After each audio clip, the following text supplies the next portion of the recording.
We spend on average about £300,000 a year cleaning graffiti from the metro system. By nature of what it is, graffiti actually goes around transport systems. If you go to rural areas, you'll find there isn't very much graffiti, but where there's a transport system for a window for people to see it, you'll find an increase in graffiti. My name's Steve Hunt, I work for Nexus and I'm in charge of graffiti removal. The idea is that when somebody does something that actually wanted to be seen, so if you're on a metro train you're going to see more. Scribblers are usually just school kids stood on a platform with a felt pen. A tagger is somebody who, in my opinion, has no talent and just writes his name in spray paint, and an artist is somebody that can actually start from nothing and actually create something. I know that there's people as young as 7 or 8 who do graffiti, and I also know people who still run around illegally doing it in their 40s. So no, it's not disseminating to a certain age group.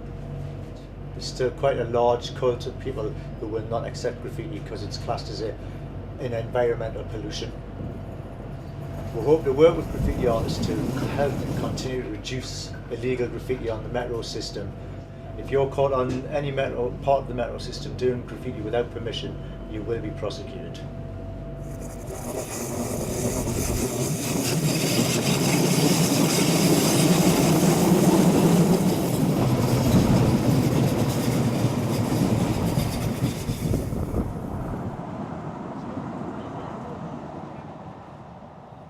The idea of Blitz It was to take street cleansing into people's faces.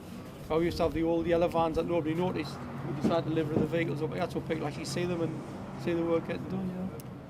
My personal opinion is it's a big cost to society. It looks unsightly. The money that's used to clean off graffiti could be used much better to provide youth clubs and facilities for young people. I just think it's a big drain on resources that's unnecessary. I'm Bob Cummins, Street Scene Support Manager with South Tyneside Council.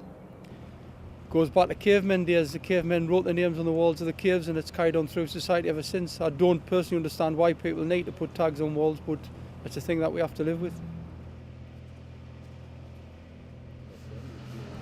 I think some of the graffiti we do see, the kids who put up have got artistic talents. I just think that putting it on a wall is the wrong place to put it.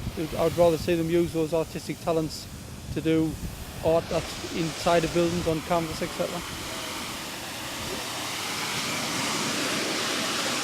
We have a policy of going into schools educating kids about graffiti, but I don't suppose we do enough about the dangers that the kids put themselves in by putting graffiti on walls, and we see it in some real dangerous locations, and those kids have took a big risk by putting graffiti up in those places. The fumes that come up paint can have a long-lasting effect on your health. We tend to visit schools with the team you've seen here today and show the kids how difficult it is to remove graffiti. I don't do any education on the dangers of graffiti in buildings. We should.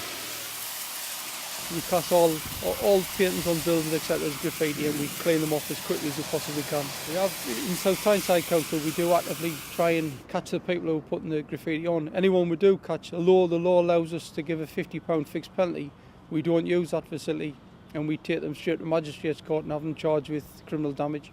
I've said before, I think some of the kids have talent, have artistic talents, they just use it in the wrong way by painting on the side of a building.